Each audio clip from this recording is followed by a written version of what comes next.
టెక్కలి నియోజకవర్గం టీడీపీ కంచుకోట. ఈ కంచుకోటను బద్దలు కొట్టడమే వైసీపీ అధ్యక్షుడు జగన్ లక్ష్యంగా పెట్టుకున్నారు.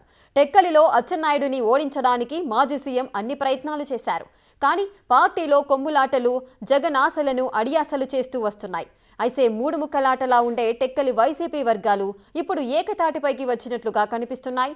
ఇకనైనా జగన్ వ్యూహం ఫలిస్తుందా? వచ్చే ఎన్నికల నాటికి టెక్కలి వైసీపీలో అదే ఐక్యత కొనసాగుతుందా?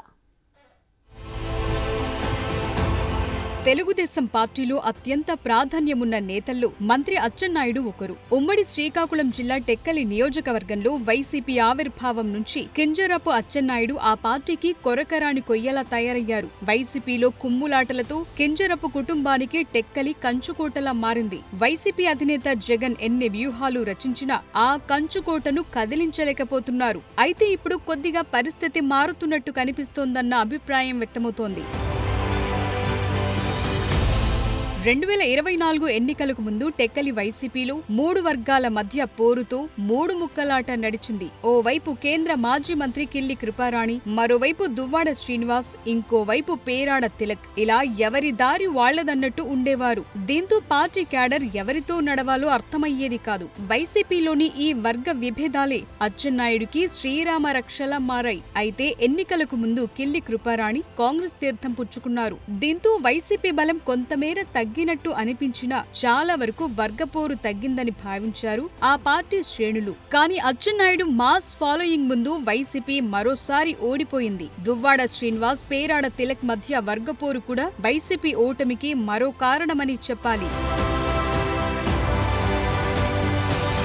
కొన్ని నెలల క్రితమే ఎమ్మెల్సీ దువ్వాడ శ్రీనివాస్ ను వైసీపీ అధిష్టానం సస్పెండ్ చేసింది. కారణం ఏదైనప్పటికీ అధిష్టానం మంచి నిర్ణయమే తీసుకుందని చాలా మంది భావించారు. ఈ నిర్ణయంతో పార్టీలో ఉన్న వర్గపోరుకు చెక్ పడుతుందని క్యాడర్ భావించింది. దువ్వాడను సస్పెండ్ చేసిన తరువాత పేరాడ తిలక్ కు జగన్ నియోజకవర్గ బాధ్యతలు అప్పగించారు. కానీ తిలక్ వెంట నడవటానికి సెకండ్ క్యాడర్ ఎవరూ అంగీకరించలేదనే టాకుందట.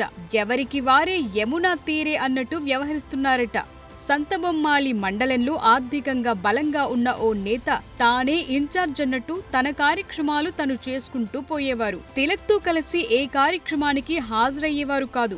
ఇలాంటి వాళ్లు నియోజకవర్గంలో చాలా మంది ఉన్నారు. కానీ వాళ్లందరికీ మాజీ మంత్రి, ప్రస్తుత శాసన మండలి ప్రతిపక్ష నేత బొత్స సత్యనారాయణ ఒక్క మాటతో చెక్ పెట్టారట. అధిష్టాన నిర్ణయానికి ఎవరైనా కట్టుబడి ఉండాల్సిందేనని వైసీపీ అధిష్టానం స్పష్టం చేసిన పరిస్థితి. పార్టీలో ఉండాలనుకునే వాళ్లు తిలక్తో కలిసి నడవాలని బొత్స స్పష్టం చేశారట. ఇష్టం లేని వాళ్లు పార్టీని వదిలేయొచ్చని గట్టిగానే చెప్పారనే చర్చ నడుస్తోంది. పార్టీ ఇచ్చిన వార్నింగ్ తో టెక్కలిలో సెకండ్ క్యాడర్ నాయకత్వమంతా అలర్ట్ అయ్యిందట.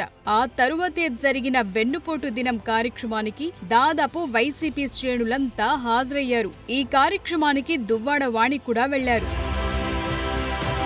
కానీ చాలా మందిలో అసంతృప్తి ఉందన్న మాట మాత్రం వాస్తవమంటున్నారు. అయితే ఇంకా ఎన్నికలకు 4 ఏళ్ల సమయముంది. అందరూ ఒకే మాట మీద ఉండాలని అధిష్టానం నుంచి బలమైన ఆదేశాలొచ్చాయి. కాబట్టి కలిసే ఉన్నామని సంకేతాలు ఇవ్వటంలో తప్పులేదని సెకండ్ క్యాడర్ భావిస్తోంది. కానీ ఎన్నికలు దగ్గర పడితే మాత్రం వర్గపోరు మరోసారి బయటపడే అవకాశముందంటున్నారు. ఏదేమైనా టెక్కలిలో జెండా పాతాలన్న జగన్ కల సాకారం కావటం అంత సులభం కాదన్న అభిప్రాయం వ్యక్తమవుతోంది.